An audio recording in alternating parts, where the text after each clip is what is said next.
Buenas tardes.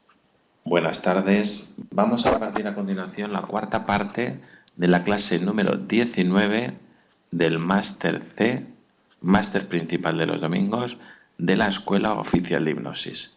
Ahora estamos en el bloque 4.7, trastornos del estado de ánimo, y en concreto estamos en la parte penúltima, que corresponde a preguntas y respuestas.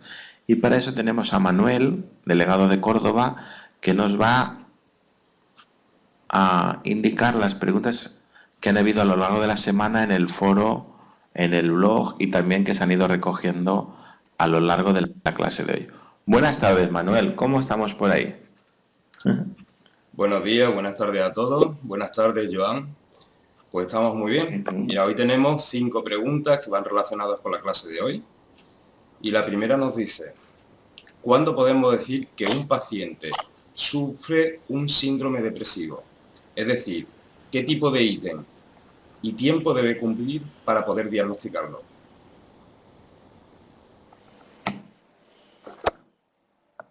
Bien, la pregunta es relativamente sencilla. Vamos a acceder al bloque para que los alumnos vean el bloque, en concreto la pregunta, un momentín. Síndrome depresivo. Muy bien, pues entonces nos vamos a cargar el bloque 4 para que los alumnos vean que en el máster lo tenemos todo cargado, explicado. Aquí hemos visto otros trastornos del estado de ánimo. Mira el WhatsApp, Manuel, que te envío una indicación. Aquí veíamos otros trastornos del estado de ánimo. Aquí veníamos los trastornos bipolares, y aquí veríamos los trastornos depresivos. Dentro de los trastornos depresivos, Manuel nos pregunta por un síndrome depresivo en general. Por lo tanto, le voy a contestar también en general, pero voy a hacer matización a alguno de ellos. Es decir, si es un trastorno depresivo mayor, tiene que tener uno o más episodios depresivos mayores al menos 2 semanas y acompañados de otros 4 síntomas de depresión. Ahora veremos qué son los síntomas y qué son los episodios, porque si no es un trastorno depresivo mayor, va a ser un trastorno distímico, es decir, al no entrar en la primera clasificación, lo podemos clasificar con el nombre de distimia o trastorno distímico. Un trastorno, recordar, es algo que persiste, una patología que persiste, se llama trastorno. Y en este caso es un trastorno distímico, comúnmente distimia. Aquí se caracteriza porque al menos 2 años han habido más días con un estado de ánimo depresivo que sin él, y acompañado de otros síntomas depresivos que no cumplen los criterios anteriores de trastorno depresivo mayor. Y si tampoco es ninguno de estos dos, lo vamos a clasificar con trastorno depresivo no especificado. De igual forma, hemos visto durante la clase de hoy los trastornos bipolares, porque vimos depresión unipolar y la bipolar. Dentro de la depresión bipolar vimos estos 4 tipos. Y si a su vez tampoco podemos clasificarlo dentro de esta segunda clasificación, nos iremos a esta tercera clasificación, que son otros trastornos del estado de ánimo, en los que encontraremos trastorno de estado de ánimo debido a una enfermedad médica, trastorno de estado de ánimo inducido por sustancias o trastorno de estado de ánimo no especificado. Es decir, que si no entra en el primero, en el segundo, en el tercero tenemos un cajón general, que además hay un cajón ya para todos. Por lo tanto, ya tenemos una descripción clara de este paciente, una descripción universal, que se va a llamar igual en España, en Londres, en Miami que en Australia. Y lo único que nos quedaría por definir es las palabras, en concreto, episodio, que también las hemos visto. ¿Qué es un episodio depresivo mayor? Pues un episodio depresivo mayor es el que durante al menos 2 semanas tenemos un estado de ánimo deprimido. ¿Qué es un episodio maníaco? Un episodio maníaco es un periodo concreto durante el cual el estado de ánimo es anormal y persistente, irritable y expansivo. Es decir, que estamos queriendo gastar dinero y de compra, que de repente hemos pasado de un estado que no nos queríamos salir de casa a arreglarnos, ir a la peluquería, manicura, y sobre todo aquí se caracteriza, por ejemplo, irse de compras, querer gastarse mucho dinero y en esas compras. Un episodio mixto. ¿Qué es un episodio mixto? Pues un periodo de tiempo tiene que durar por lo menos una semana en que casi cada día se cumple el episodio maníaco o el episodio de depresión mayor. Y ya nos quedaría solamente definir hipomanía. Es un estado de ánimo anormal, persistente y elevado, pero que dura al menos 4 días. ¿Qué diferencia hay? Además, tiene que ser un tiempo limitado. Al menos 4 días, pero limitado en el tiempo. La diferencia con manía es que la hipomanía es lo que veis en la pantalla.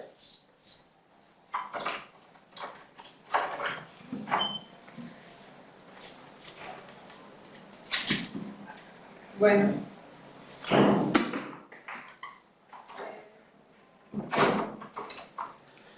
La hipomanía es algo menos problemático. El problema cuando veíamos los bipolares era el bipolar 1, porque tenía el periodo maníaco.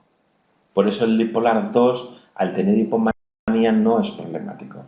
La hipomanía es, pues ya no tiene ese deterioro tan significativo, ya no va a requerir hospitalización. Aquí no incluye el episodio psicótico, alucinaciones o delirios. Ese maníaco tiene mucho delirio. ¿Ok? Entonces creo que con eso ha quedado contestado. Es decir, el día de hoy, que estamos en la clase 19, una clase algo un poco teórica, pero necesaria para que el alumno sepa clasificar, diferenciar los tipos de estados de ánimo para así aplicar correctamente el tratamiento. Hemos visto como en uno se aplicaba terapia grupal, en otros psicofarmacología y en otros sí que se aplicaba psicoterapia e hipnosis conjuntamente. Adelante, Manuel, cuando tú indiques. Vale, perfecto. La segunda pregunta que nos hacen dice, ¿qué tipos de depresión podemos diferenciar en un paciente? Muy bien, pues esta también es muy fácil contestándola yéndonos al principio de la clase. Bueno, en un momento dado hemos visto la depresión puede ser unipolar o bipolar. Era una clasificación para después clasificar la bipolar. El paciente lo tiene desde la infancia y suele padecerla 2 o 4 veces al año, es decir, así, pip, pip, pip, como si fuese para arriba, para abajo. En cambio, el unipolar es, ¿lo veis? A, B, A, B, más tiempo.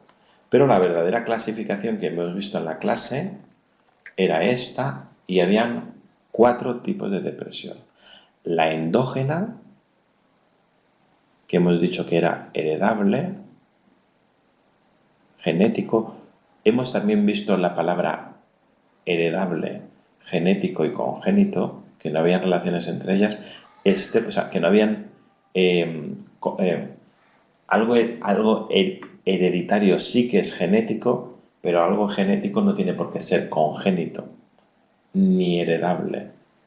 Por lo tanto, como la depresión endógena es heredable, es de origen genético. Con lo cual aquí el tratamiento es psiquiátrico. ¿Podemos utilizar hipnosis o podemos utilizar psicoterapia? Sí, de forma paliativa y con poco resultado, porque esos son tratamientos muy largos. en los que podemos mejorar un poco la vida. Es decir, el efecto va a ser poco. Otro tipo de depresión que hemos visto en la clase de hoy era la depresión reactiva. Reacción a algo. Una separación, un abandono, una muerte.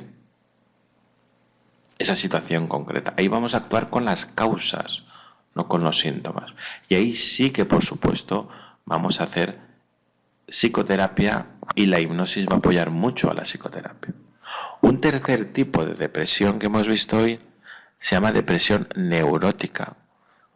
Es decir, puede ser que el paciente sea muy exacto, lo que era todo muy ordenado, ¿eh? Entonces, ¿cuál es la causa? Bueno, pues esa forma de ser que tiene el paciente. Es el caldo de cultivo, pero ante una situación de ansiedad especial, pues se reproduce y aparece la depresión neurótica, que también va a ser tratada de la misma forma que la reactiva, mediante psicoterapia e hipnosis, con un protocolo también muy parecido, pero claro, aquí vamos a las causas, a ese perfeccionismo, a ese inmovilismo, etcétera, etcétera, etcétera. Y hay un tercer tipo de depresión que también la vamos a tratar, pero ya el tratamiento es diferente, muy diferente, que es la somatógena, depresión somatógena. Cuando nos indican una patología, que tenemos una enfermedad como el cáncer o como el VIH, o cuando tomamos una droga durante mucho tiempo como la cocaína. Entonces aquí nos vamos a encontrar 3 subcasos, pero bueno, en general el tratamiento es más o menos el mismo. Aquí la solución es hacer terapia grupal principalmente, y también vamos a poder apoyarlo con psicoterapia y con hipnosis, pero el 70% del tratamiento, la importancia va a radicar en el grupo. Que la persona vea que esto sí tiene solución, que otras personas han pasado por aquí, que hablan conmigo y me dan ánimos y me dicen que lo que dice el terapeuta, que lo haga porque funciona. Entonces, por ejemplo, cuando me dicen VIH, pues estar en una terapia grupal con personas con una patología, esta u otra similar, en las que han venido abajo. No hace falta que sea la misma patología. Por ejemplo, cuando tengo un problema de cáncer, por una parte tengo el problema de tener el cáncer mentalmente, que sé que me puedo morir, pero por otra parte también tengo el de la sustancia química externa, exógena, como queráis, que me está repercutiendo en mi salud, en mi físico, en mi libido, en la caída de pelo. Son 2 cosas a la vez. Y el tercer caso de esa depresión somatógena sería después de 15, 20 años tomando cocaína, he perdido mi trabajo, mi familia. Entonces ahí esa sustancia, droga, está pues me ha arruinado, y ahora lo que hay que hacer es tratarla. Ahí, como cualquier tratamiento de desintoxicación, la terapia grupal formaría el gordo del tratamiento. Las demás son importantes, sí, pero el gordo del tratamiento sería esa terapia grupal. Adelante, Manuel, tienes preguntas. Perfecto. La tercera pregunta que nos hacen dice, ¿podemos tratar una depresión endógena? Bueno, poder tratarla, la podemos tratar. Yo, de hecho, algunas veces lo he hecho. Igual que también hemos tratado pacientes con esquizofrenia. Si la pregunta es si la podemos tratar con hipnosis, el efecto es mínimo. Una depresión endógena, el 80% del tratamiento va a realizarlo los fármacos. Un control riguroso de los fármacos y un control para muchos años, quizá para toda la vida. Con esa psicoterapia y con esa hipnosis que va a apoyar a su vez la psicoterapia, lo que podemos hacer es mejorar un poco la vida del paciente, que tarde o temprano se va a cansar de la psicoterapia. Pero por intentarlo no está de más. Que se arregle, que salga a pasear. Entonces es como una lucha constante de por vida que vamos a tener con el paciente, y son pacientes que a lo mejor pues un semestre no viene, luego de repente viene 3 o 4 veces. Bueno, algo haremos, poquito, muy poquito, pero lo haremos. Ahí la psicoterapia y la hipnosis está arrinconada a un 15 o un 20%. A diferencia de la esquizofrenia, aquí no hacemos mal por utilizar la hipnosis. En cambio, en la esquizofrenia, que sería otra patología parecida, ahí sí que podremos utilizar psicoterapia, pero no hipnosis, porque podría ser contraproducente. Y la hipnosis, además, no va a tener ningún efecto. Por lo tanto, en esquizofrenia, sí tratamiento farmacológico y sí tratamiento psicoterapéutico. Y en una depresión endógena, tratamiento psiquiátrico o farmacológico y tratamiento psicoterapéutico, pero un poco sabiendo nosotros y los familiares que poco resultado va a tener. ¿Ok? Adelante con la siguiente pregunta. Perfecto. La cuarta pregunta que nos hacen dice... Manuel, un momento. Sí, dime, Espera. dime. Me gusta matizar que le tenemos que avisar a los familiares que poco resultado va a tener, porque así los familiares saben a qué atenerse. Porque en caso de una esquizofrenia, los tratamientos de psicoterapia paliativos a una esquizofrenia sí que puede haber remisión. Es decir, es necesaria la psicoterapia, pero es necesaria la farmacología en un esquizofrenio, pero en caso de psicoterapia sin hipnosis, sí que hay mejoría en un tanto por ciento. Diríamos que es un tercio. Se quedan estables, no hay movimiento. Un tercio van a peor y un tercio sí que encuentra mejoría. Es decir, que la esquizofrenia, con todos los vídeos que pondremos en clase cuando llegue el capítulo del máster, sí que hay una mejoría de esos pacientes. Es decir, que un 30% de los pacientes esquizofrénicos van a mejor. No remite 100% la enfermedad, pero ya pueden tener una vida de familia, con su trabajo.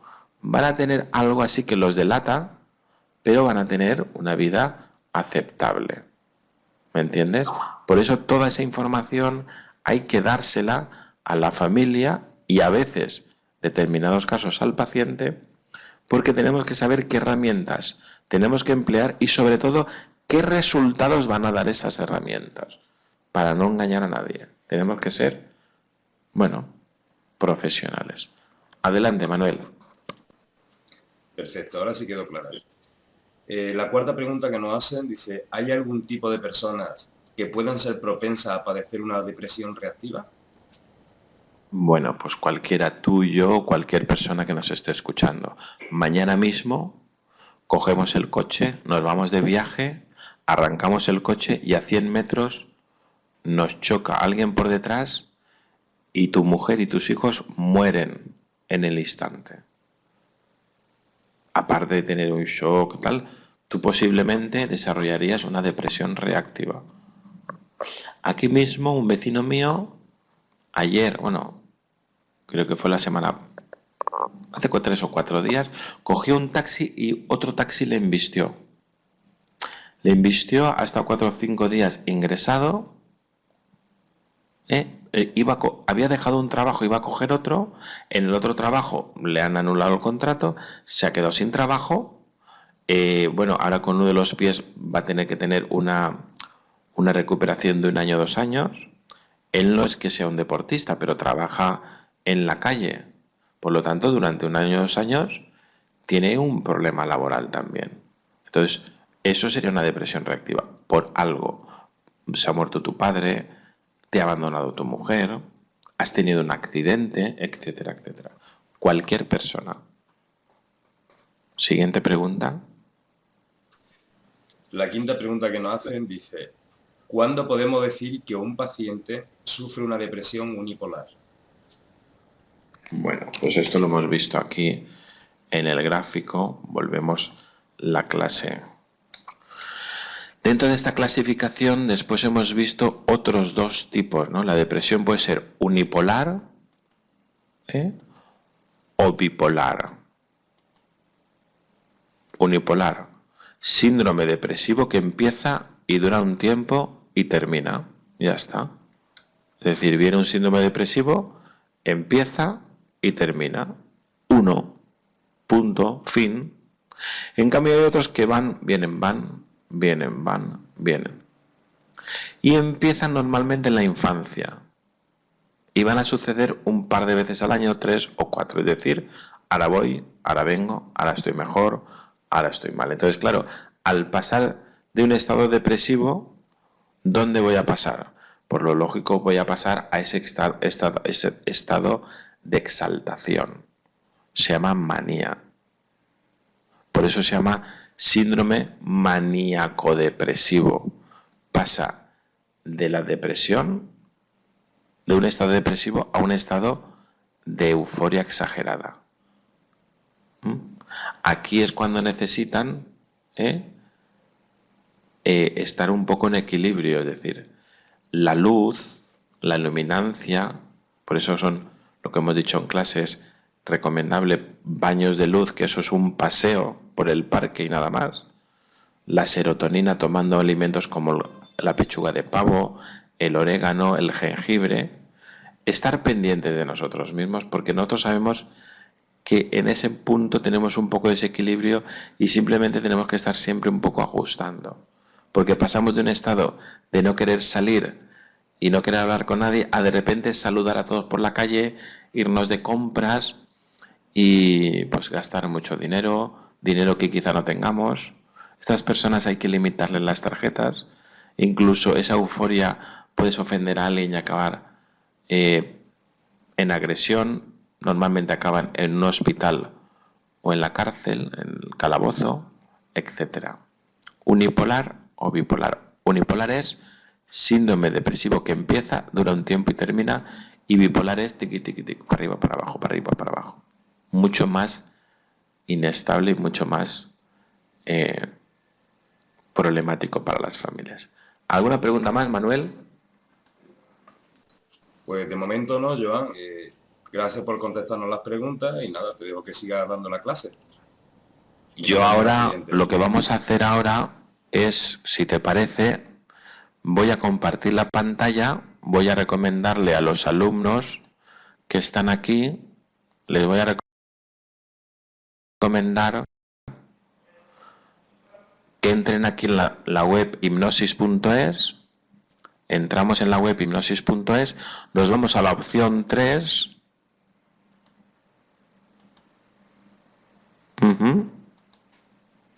Y en la opción 3, que es sociedad, aquí van a poder ver carnet de colegiado. ¿Lo veis?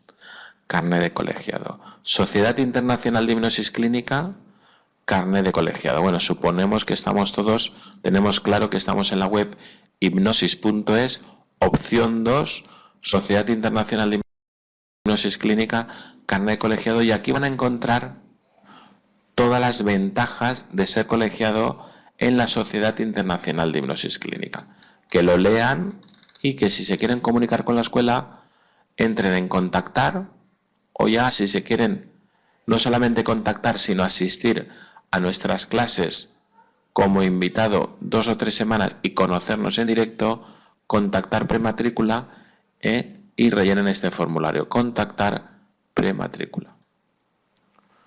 Muy bien, Manuel.